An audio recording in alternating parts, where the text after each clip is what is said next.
Abençoe. Irmãos, quarta-feira teremos a exposição bíblica do Evangelho de João, capítulo 8. Terça-feira, oração. Quarta-feira, exposição bíblica no Evangelho de João. E que Deus nos abençoe. Sem mais delongas, eu convido os irmãos a abrirem comigo a sua Bíblia no primeiro livro do Novo Testamento, Evangelho de Mateus, capítulo de número 22. Evangelho de Mateus, capítulo 22. Estamos no mês escatológico, falando da volta do nosso Senhor, da doutrina bíblica dos últimos tempos, e creio que o Senhor falará ao seu coração, assim como falou ao meu, através dessa palavra. É o capítulo 22, do 1 ao 14. Diz assim: Então Jesus voltou a lhes falar por meio de parábolas, dizendo: O reino dos céus é semelhante a um rei que celebrou o casamento do seu filho.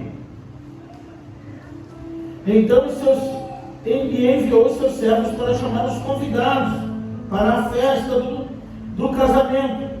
Mas estes não quiseram vir. Repita, mas estes não quiseram vir. Depois enviou outros servos e ordenando: Dizei aos convidados: Meu banquete já está preparado. Meus melhores bois e novilhos já foram abatidos. E tudo está pronto. Vinde para o casamento. O verso 5. Eles, porém, fizeram pouco caso do convite e foram um para o seu campo e o outro para os seus negócios. E outros, agarrando os servos, maltrataram-nos e os mataram. Verso 7. Mas o rei ficou furioso e enviou seu exército e destruiu aqueles homicidas e incendiaram a cidade deles. Então disse aos servos: Na verdade, o banquete de casamento está preparado, mas os convidados não eram dignos. Ide pelos cruzamentos das ruas, convidai para o casamento todos quanto encontrarmos. Aqueles servos saíram pelas ruas, reuniram todos que encontraram, tanto maus quanto bons, e o salão nupcial ficou cheio de convidados. Mas quando o rei entrou para ver os convidados, encontrou ali um homem que não se vestia de trajes nupciais e perguntou-lhe: Amigo, como entraste aqui sem trajes nupciais? Ele, porém, calou-se. Então o rei ordenou aos servos: Amarrai-lhe os pés e as mãos e lançai-o nas trevas exteriores, e ali haverá choro. Outra tradução vai dizer pranto e ranger de dentes, porquanto muitos são chamados e poucos escolhidos. Senhor, muito obrigado pelo privilégio de te adorar nesta noite. Obrigado, Senhor, porque todos nós viemos aqui com um propósito em nosso coração. E o propósito principal que deve estar em nós, e eu creio, ó Pai, que assim esteve, foi de te adorar na beleza da tua santidade. Foi de gratidão, de bendizer ao teu santo nome. Eu te peço, ó Pai, que o Senhor fale conosco através da sua palavra, pois precisamos ouvir a tua voz. É o que eu te peço e já te agradeço, em nome de Jesus. Amém e amém. Lucas intitula essa parábola como a parábola das desculpas. Mateus ilustra aqui como o banquete do casamento. Mesmo Jesus repetindo essa parábola em alguns contextos, em alguns momentos diferentes, dentro da própria parábola ele deu um significado diferente, mesmo contando a mesma parábola, como Lucas registra e como Mateus registra. Na parábola de Lucas ele fala de um certo homem. Na palavra de Mateus fala que foi um rei. Na parábola de Lucas foi um banquete. Na parábola de Mateus também, mas foi uma festa de casamento para o filho do rei. Vamos ver alguns detalhes dessa parábola, alguns significados, para que facilite aqui na própria exposição do texto para os irmãos. O rei, nós bem sabemos aqui, à luz da Bíblia, podemos ver que é o próprio Deus, o Filho, se referindo a Jesus. Os convidados que deram desculpas e não foram, Israel, porque o próprio João vai dizer que ele veio para o que era seu, mas os seus não lhe receberam. E tantos quantos receberam, lhe deu o poder de ser chamados filhos de Deus. A salvação era exclusiva para Israel.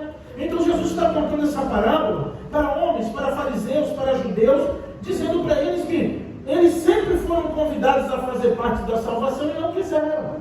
Por isso que a salvação, que eles diziam e criam que pertenciam aos judeus, o convite para o casamento, mas eles sempre fizeram pouco caso.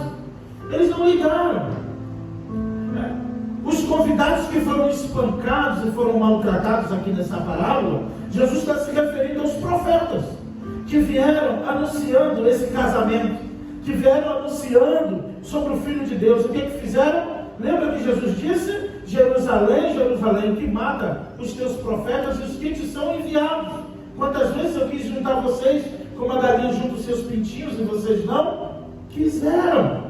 Então, para ficar bem claro aqui o sentido dessa parábola que Jesus contou, é que nesse público-alvo de Jesus e nos entornos dessa parábola, ou os adornos dessa parábola, nos levam à seguinte conclusão: o rei é Deus, o casamento era para o Filho, Jesus Cristo, os convidados, Israel, os que foram mortos, os profetas que eram enviados e eles mataram, como muitos foram presos e mortos. E depois continuou acontecendo com os próprios discípulos e apóstolos. Só que esses homens bons e maus, e em Lucas dá detalhadamente, chama os coxos, os mancos, prostitutas, chamem todos, chame a escória da sociedade. Lucas é conhecido como o evangelho dos marginalizados, porque Jesus vai à margem da sociedade buscar esses homens. Chamem homens que não valem nada para esse banquete que eu preparei para convidados que de antemão já sabiam do convite e quando chegaram não aceitaram, porque o nome estava na lista de convidados, e quando chegaram no momento exato, no dia exato da festa, deram desculpas.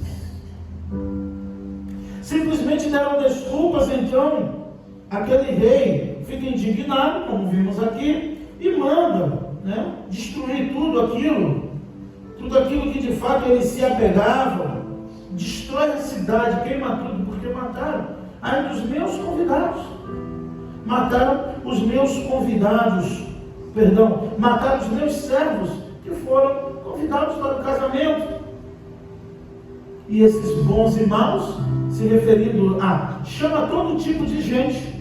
E Lucas vai dizer também, constrange-os a entrar na festa. Mostra para eles que eles não são dignos desse banquete, mas eu quero o salão cheio.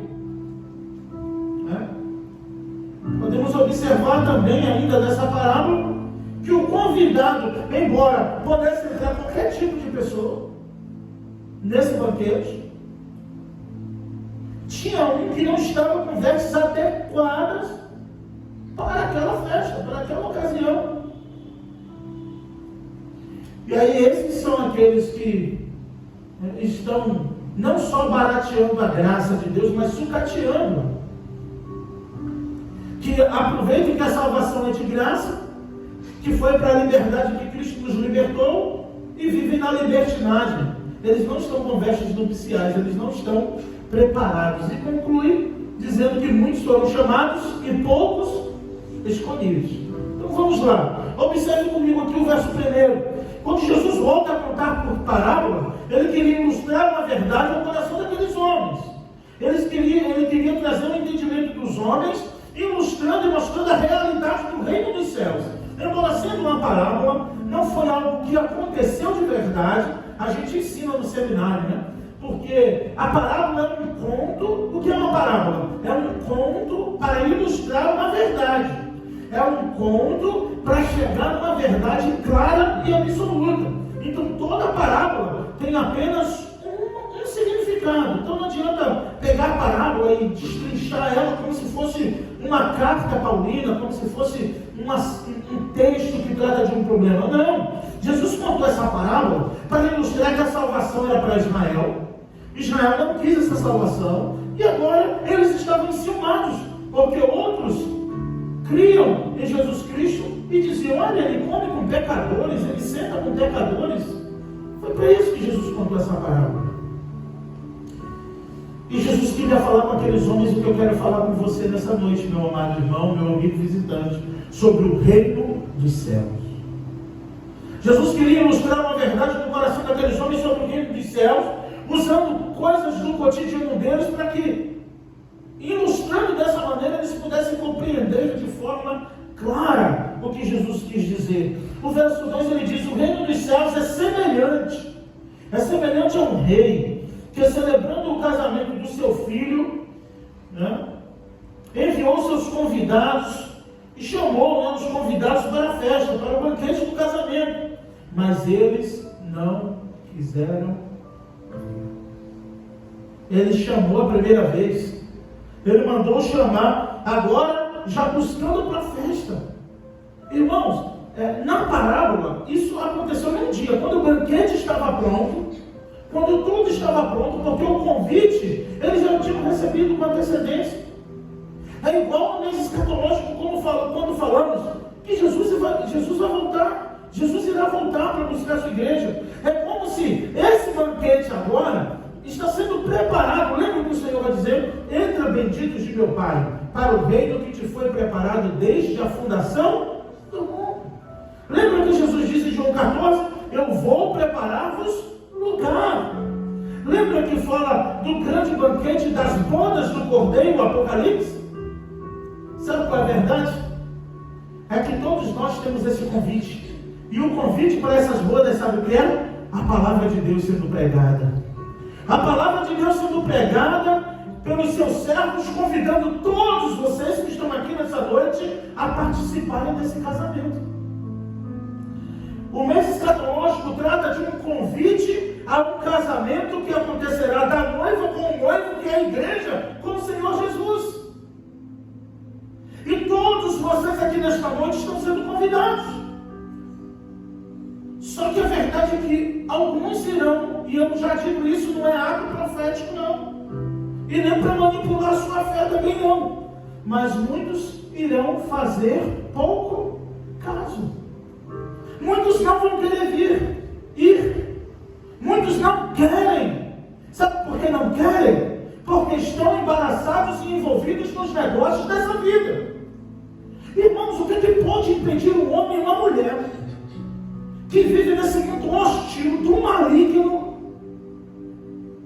está gozando de plena vida e saúde, a rejeitar um convite a morar para sempre no céu, a ter a vida eterna? O que leva homens e mulheres a recusarem um convite para viver para sempre com o Senhor? Coisas tão simples. Às vezes a gente pensa que não, tem algo mais profundo nisso. Não tem não. Eu afirmo a vocês, são apenas os negócios desta vida. Estão arraigados nesse mundo. Estão conectados com tudo que o mundo pode lhe oferecer. E sempre acham que haverá tempo para desfrutar dessa festa. Quando eles enviam servos chamando os convidados para as bodas, eles não quiseram vir. Olha, chamou, mas não quiseram o convite a participar do casamento. O primeiro convite eles rejeitaram quando enviam os seus servos. O verso 4 vai dizer que ele enviou mais outros servos. E agora a chateação ficou pior. Agora ficou pior do que no primeiro. Porque no primeiro eles apenas rejeitaram. Fizeram pouco caso. Como muitos fazem. Pouco caso da fé. Pouco caso desse convite. Noé, quando falava que iria acontecer o dilúvio, as pessoas diziam que eles estavam malucos. E estavam casando e dando-se em casamento. Cada um cuidando das suas coisas. E a pregação de Noé era o barulho do prego de martelo, literalmente. Porque quando Noé estava ali fazendo a arca, pregando, os pregos naquela madeira, que passava um vizinho, que passava alguém daquela região, o que você está construindo? Ele dizia, a arca, que vai acontecer um dilúvio, ele aproveitava e eles fizeram um pouco caso. E nos dias de Noé estavam casando, dando-se em casamento, então o dilúvio veio. E só Noé e sua família foram salvos. É igual essa geração hoje. Estão ouvindo o barulho do prego, do martelo, construindo a grande arca. A arca da salvação do nosso Deus. Pregando semana após semana. Uma semana sou eu, outra semana o pastor Alain, outra semana o pastor Luiz, outra semana outro irmão. Servos do Senhor, convidando a igreja, convidando os irmãos para um casamento. Mas a verdade é que muitos estão fazendo pouco caso de um convite que já receberam. E como, pastor, estão fazendo pouco caso? Estão fazendo pouco caso quando não se preparam para o dia das bodas do Cordeiro. Estão vivendo cada um cuidando da sua família, cuidando do seu emprego, cuidando de tudo, como se isso fosse algo tão importante acima de Deus, e não é.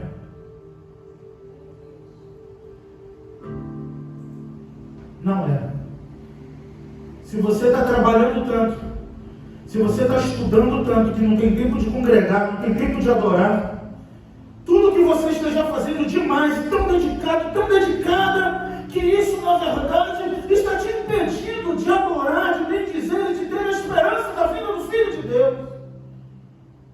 Você está fazendo pouco caso de um convite que você já recebeu. Aí dizem, barateando da graça, salvação é para todos. Só que esquecem, todos, aquele que crê.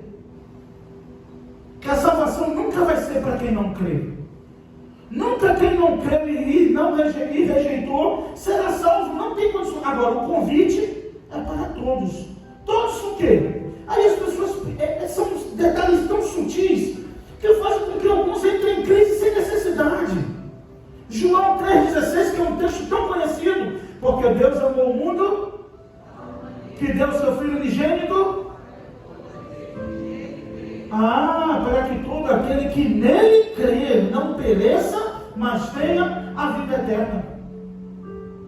Então quem não crer vai perecer e vai ter morte eterna. Eu percebi que essa parábola não terminou com um final feliz. Ela terminou com um final muito triste. Ela terminou com um final devastador. Ela terminou com um final assolador. É igual na época de Jeremias dizendo, vem guerra, vem o mal do norte. E outros dizendo, não, é paz, é bonança, está tranquilo, está favorável. Não está, meus irmãos. Não está, porque temos um Deus insatisfeito com essa nação. Um Deus que se ira todos os dias por causa do filho da desobediência. E um Deus que está triste e chateado, sim, à luz da sua própria palavra, pois ele deu o seu filho para morrer na cruz, derramou o seu sangue. E ainda tem gente que se sente na condição de rejeitar a fé e rejeitar o Filho de Deus. Tem pessoas que estão tão ocupadas para crer, que estão padecendo e estão lá em Eclesiastes capítulo 3, estão correndo atrás do vento. Correndo atrás do vento. Vivendo e baseando sua vida, 24 horas do seu dia, das suas horas, em futilidades, em coisas que não lhe asseguram e não lhe garantem a vida eterna. Pois elas estão recebendo o convite. Vocês estão recebendo o convite nessa noite desse servo do Senhor. Pastor, mas eu já sou membro da igreja, eu sou membro. Desculpa, e daí? E daí? Que você é membro? Ser membro de uma igreja, viu, visitantes? Para vocês confortarem o coração de vocês. Ser membro de uma igreja evangélica e dizer eu sou membro daquela igreja não dá céu para ninguém, não. Quem disse que garante o céu? Isso foi invenção dos homens.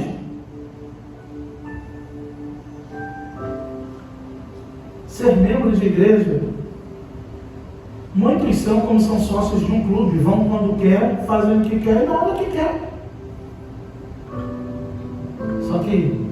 nessa festa, nesse banquete, tem um rei, e ele é o rei da glória. Ele é o Senhor dos exércitos. O banquete será com seu Filho, Jesus Cristo, onde aqueles que creem e dizem sim para o convite estarão naquela mesa, participando do banquete. Eu pergunto a você, antes de prosseguir, o que você está esperando, o que você precisa deixar, o que você precisa vender, o que você precisa trocar, que está te impedindo de atender o convite do Senhor. Não é só um convite para você estar todo domingo na igreja, não. Não é um convite para você não faltar culto, não. É um convite para você morar no céu. É um convite para você ter a vida eterna. E muitos estão vivendo de forma leviana porque estão ocupados em tantas coisas que não tem tempo para atender o convite do Senhor. Porque muitos fazem pouco caso. Alguns não quiseram ir para o casamento. O verso 4 vai dizer que quando ele convidou, mas o banquete já está preparado, e que ele matou os melhores bois, os melhores novilhos, dizendo: olha, eu fiz o melhor, tudo para esse dia. O verso 5 vai dizer: eles, porém, fizeram pouco caso do convite, e foram um para o seu campo e o outro para os seus negócios. O apóstolo Paulo vai dizer que ninguém que milita se embaraça com os negócios desta vida, a fim de agradar aquele que o alistou para a batalha. Estar embaraçado nos negócios dessa vida pode ser uma estratégia sutil de Satanás, camuflada de responsabilidades e afazeres, para te afastar da presença de Deus, para matar a tua fé. E o Senhor disse: guarda o que tu tem até que eu venha. Conserva o pouco que tem em ti, que está prestes a morrer. Sabe esse pouquinho de fé que está prestes a morrer? Conserva e guarda contigo até que eu venha, para que ninguém roube a tua coroa.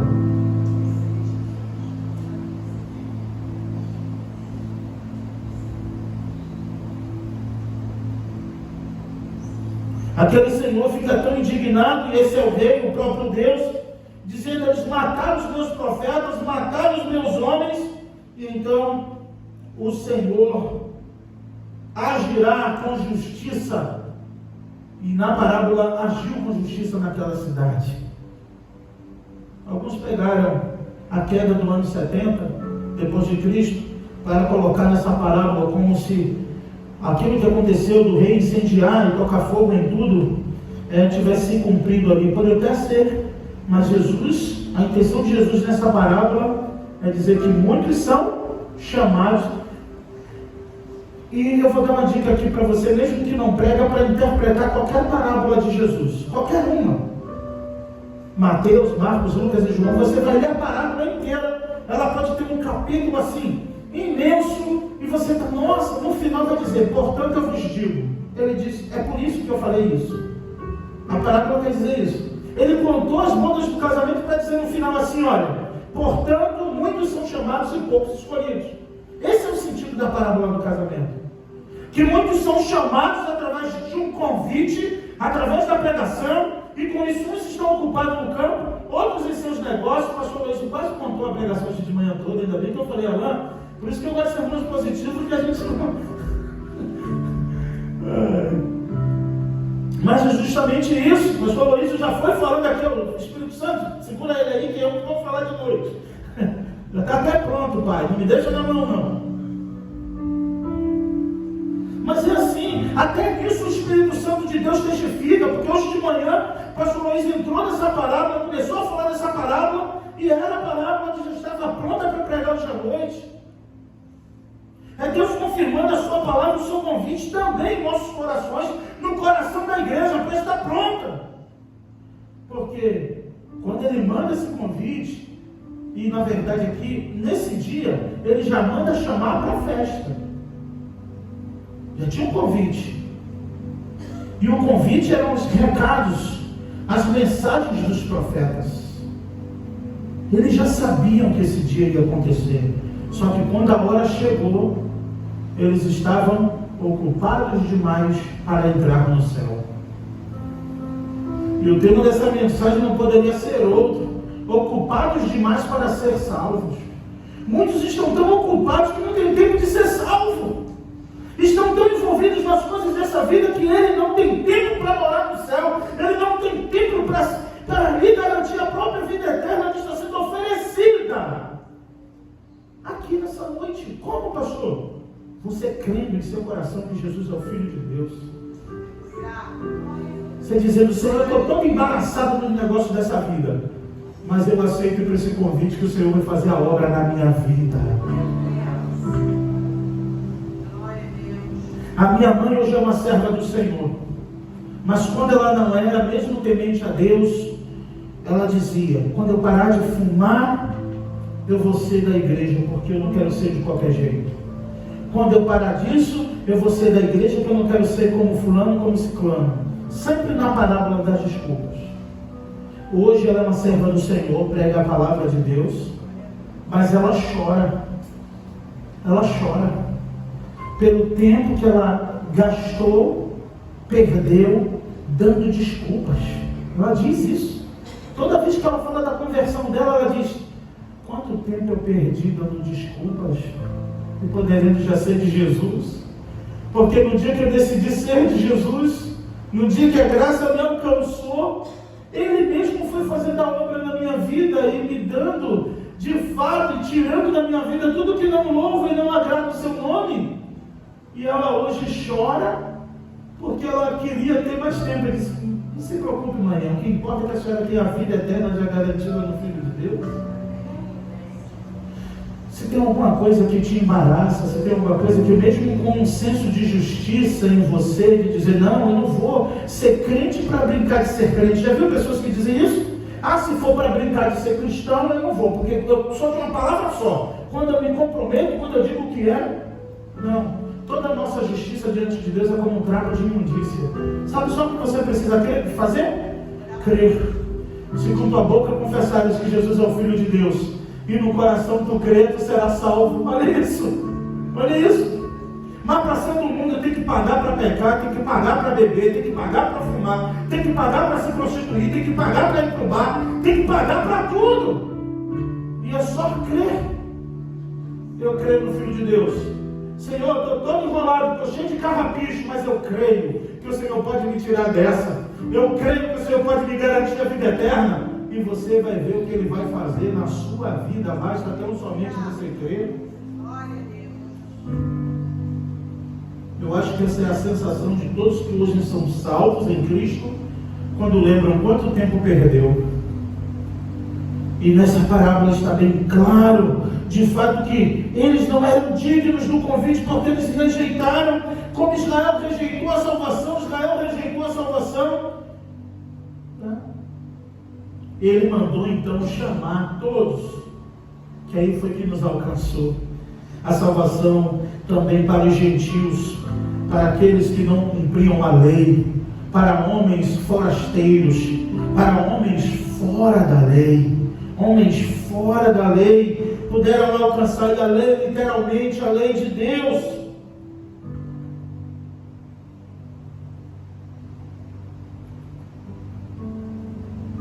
Então, quando Ele manda chamar aqueles homens, quando Ele manda chamar os convidados, Ele diz: traz maus e bons, no sentido, homens de boa reputação e homens de má reputação.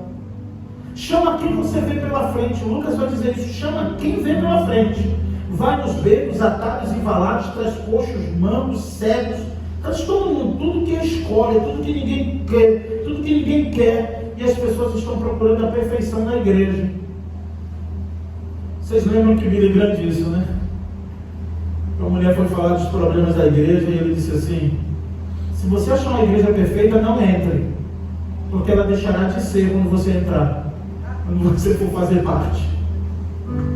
E muitos estão fazendo pouco caso dos convites, porque não estão olhando para quem o convidou, está olhando para os convidados. Se você perder tempo dando desculpa, olhando para os convidados, você vai esquecer de quem está te convidando, vai deixar de honrar o convite, e vai deixar esse Senhor muito indignado, porque como Deus virá, como Jesus virá, eu falei de manhã aqui na aula do Apocalipse, as pessoas estão pensando que ele vem como a música, porque a gente prega de um jeito e a música é a doutrina de outra. A Bíblia diz de um jeito e a música com a licença poética vem com outra. E ele vem soltando os seus montes, e os seus cabelos são brancos como a neve. Estão pensando que vai ser um dia de louvozão quando Jesus voltar? Nós vimos em Mateus 24 como vai ser. É sol escuro, lua de sangue, firmamento, homens desmaiando de pavor, de temor. Amós vai dizer: por que vocês anseiam no dia do Senhor? Vocês estão lá, eu quero o dia do Senhor. Amós vai dizer: por que vocês querem isso? É dia de trevas e não de luz. Vocês estão pensando que vai ser um dia em que vai cair purpurina do céu? Serão raios e trovões, estrelas, firmamentos, homens desmaiando, povo desesperado, e o Filho de Deus, com poder e grande glória, vindo buscar aqueles que creram em seu nome, e que creram na sua palavra, e que creram em seus profetas. Ele irá voltar para buscar aqueles que creram naquele que ele enviou para fazer um convite. Ele irá levar aqueles que creram que haverá um banquete naquele dia, e nós estaremos sentados na mesma mesa, e iremos dizer: valeu a pena perseverar e acreditar que esse dia iria chegar.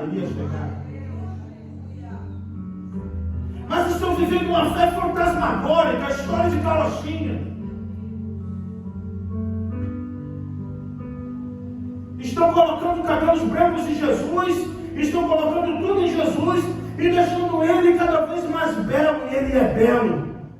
João teve a visão, mas quando o mesmo João que disse que os seus cabelos eram brancos como a neve, também disse que os seus olhos eram como chamas de fogo.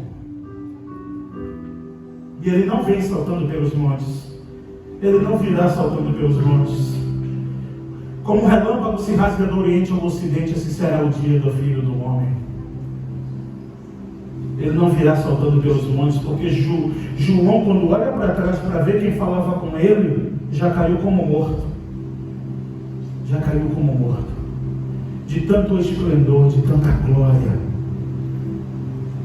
Então não pense que será um dia romântico, como nesse dia da festa. O salão estava cheio, era para o rei ficar satisfeito. O salão estava cheio, mas o rei foi em direção a um homem que estava dançando, que estava no baile, que estava na festa nupcial, estava no banquete, com as vestes que não condiziam. Sabe o que quer dizer isso?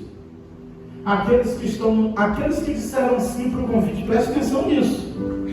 Esse homem aqui que estava sem as vestes adequadas para a ocasião, são aqueles que baratearam a graça demais, romantizaram demais Jesus, esqueceram que ele virá como juiz.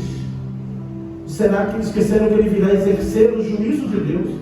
Esqueceram que em Apocalipse fala dos 7 cálices da ira de Deus, e quando o 7º cálice da ira de Deus for derramado, então haverá desolação em toda a terra. Pularam o livro do Apocalipse, ficaram com as canções e esqueceram. E sabe o que fizeram? Começaram a frequentar o salão daquele rei de qualquer maneira.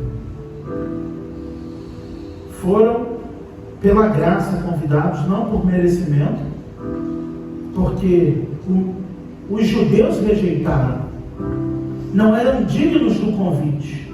E ele manda chamar homens de toda a espécie, como aqui estão nessa noite, homens e mulheres, cada um com um testemunho, outros com 3 testemunhos, cada um com uma história.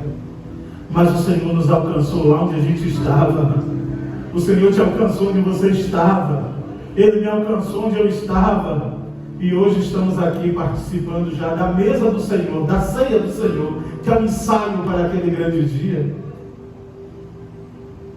E o rei, quando vai ao pátio, ele percebe que um homem não estava com as vestes nupciais. E esses são aqueles que usam da graça para a libertinagem. Esses são aqueles que foram chamados para ser membros da igreja. E aí ele pensa que tem um céu garantido, porque tem crente assim. E quando eu cheguei logo aqui, me avisaram: pastor, domingo à noite a pregação é para os visitantes, hein? O sermão é evangelístico, quer dizer, passa por cima da igreja toda, só pega os visitantes. Não, é para todos nós a palavra do Senhor. Aí eu falei, então é por isso que dia de domingo à noite os crentes são mais arrumados, né? Mas não é isso. Mas a gente foi ensinado assim. Os seminários, muitos pastores, não. Noite é evangelístico, é pregação para o pecador. E o crente membro da igreja é o que então, se não for pecador? Precisamos evangelizar os evangelizados. O Senhor quer converter muitos batizados. O Senhor quer fazer nascer de novo muito crente velho de igreja, que mergulhou na água, saiu e acreditou que nasceu de novo porque entrou na água e saiu. E Lutero disse que descobriu que o velho homem não ficou lá. Quando ele levantou da água, veio junto com ele. Lutero pensou que quando ele fosse batizado, o velho homem ia ficar dentro da água. Depois de um tempo, Lutero disse, eu descobri que ele não ficou lá não, ele veio comigo.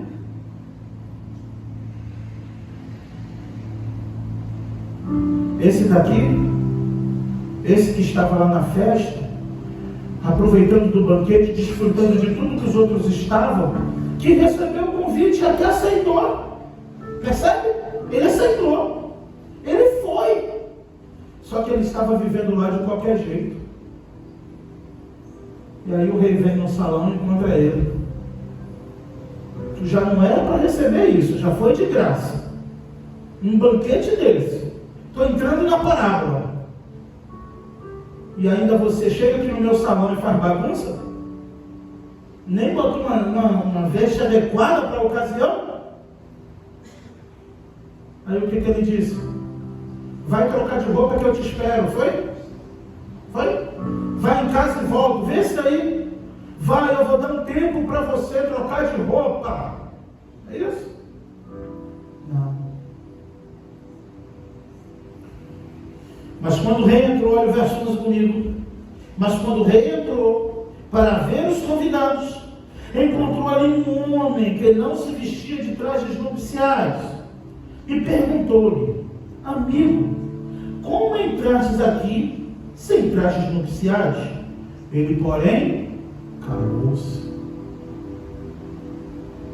Então o rei ordenou aos seus servos, mostrando o que vai acontecer no dia do juízo, no grande dia quando o Senhor voltar, que andar nos salões das suas igrejas locais, e que venha aqueles que estavam fazendo parte, mas que de fato nunca vestiram as vestes nupciais, que não estavam com roupas adequadas, e essas vestes estão vestindo, ao invés de vestir a roupa da santidade, vestiram a roupa do adultério, da prostituição, da mentira, do engano, da contenda, da fofoca.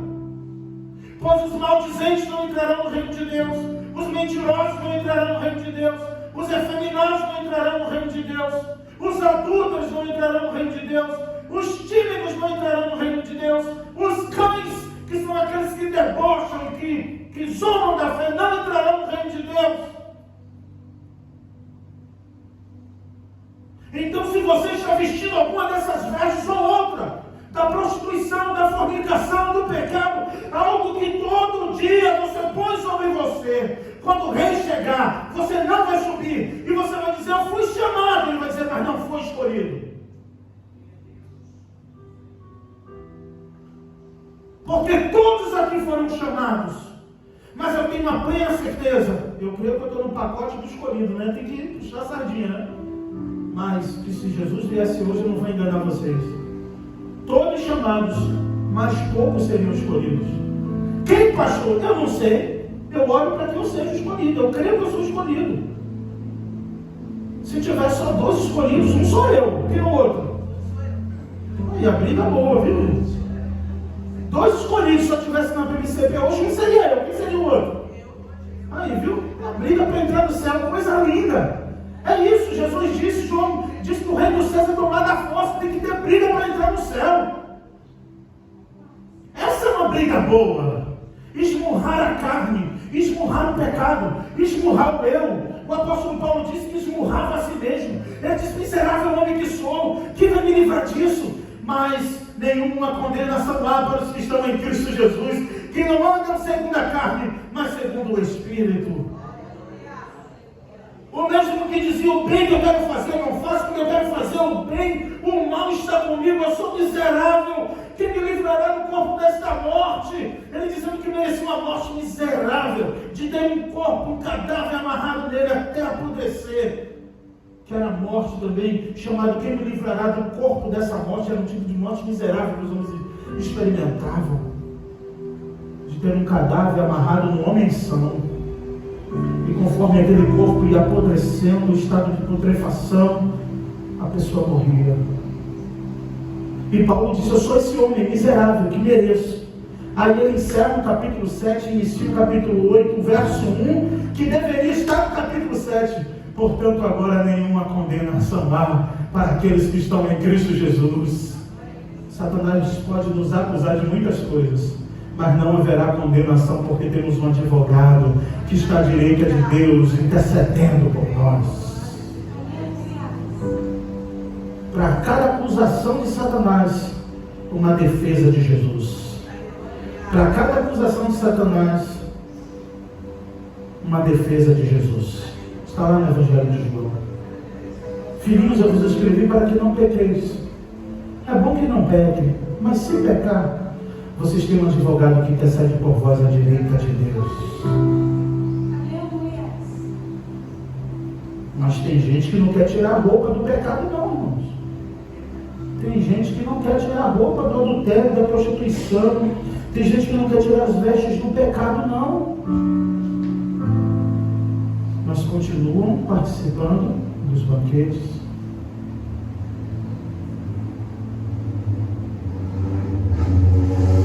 A questão não é para você sair do salão. Não, aqui não é para te excluir. É para você trocar de vestes enquanto está tempo. Dizer: Senhor, eu quero as vestes nupciais.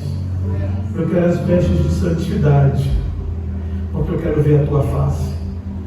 Porque sem a qual ninguém verá o Senhor.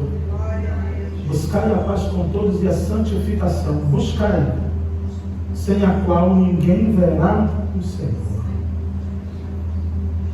Então, quando Jesus voltar, eu tenho certeza também que nenhum de nós estaremos 100% santificados. Mas Ele irá observar e Ele irá levar os que Ele encontrar buscando essa santificação. Não se conforme com o pecado. Não se conforme com qualquer vestes que não seja vestes de santidade. Abandone enquanto é tempo.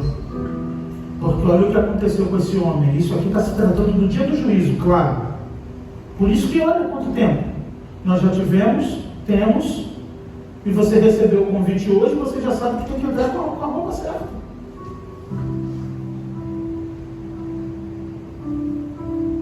Olha o que aconteceu com ele, verso 13. Então o rei ordenou aos seus servos: amarra-lhe os pés e as mãos, lançai-o nas trevas exteriores, e ali haverá pranto, haverá choro e ranger de dentes. Se a parábola não terminou com um final feliz, não sou eu que vou fazer um final feliz para animar você. Está aí. Eu não vou inventar pólvora, uma roda gigante aqui para você dar um sorriso para mim. Porque ele encerra dizendo assim: muitos são chamados, mas poucos escolhidos. Muitos são chamados e poucos escolhidos. E eu aproveito esse momento para fazer um convite para você. O convite de crer no Filho de Deus. O convite de entender que se você não crer, pastor Alain falou domingo que está no mato sem cachorro. E eu te digo, se você não crer, você está frito. Creia no Filho de Deus.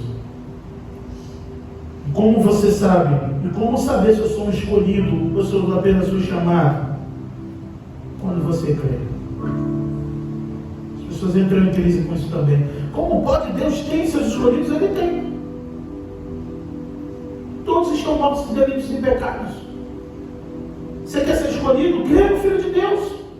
Aí vai testificar que você é escolhido. Quando eu não posso conceber a ideia de uma pessoa que rejeita a fé, rejeita Deus, não crê em ser escolhido.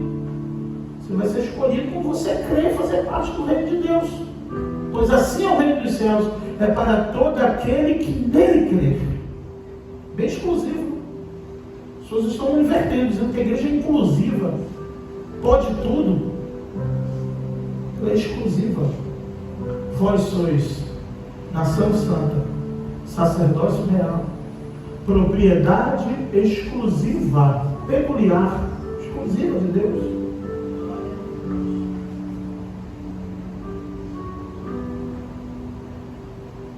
Que podemos pecar, infelizmente, mas não conseguiremos viver no pecado. Não vestiremos as vestes do pecado, porque fomos escolhidos por Deus para morar no céu. Amém? Amém. Você que não é cristão, que não pertence a nenhuma igreja evangélica, de verdade, não é porque eu sou cristão e aqui na condição de pastor, não. Se eu fosse você, eu estaria, como eu ficava antes, tá? Desesperado para ser um escolhido de Deus, para aceitar a fé. O problema é que usaram isso para fazer você levantar a mão e vir na frente. Aí chamaram de apelo. Aí você tem que levantar a mão e vir na frente. Aí se você levantar a mão no teu banco e vir aqui, e o pregador fizer a oração do pecador, e o pregador falar com Deus assim, Deus, aí você repete, Deus, escreve meu nome no livro da vida. O problema foi esse. Mas eu estou falando da tua fé, do teu coração aí onde você está. E nesse momento eu queria aproveitar, todos sentados, feche os seus olhos e faça uma oração com Deus nessa hora. Você que ouviu essa palavra, você que crê nessa palavra, fale com Deus. Você que não pertence, não confessou publicamente a sua fé no Filho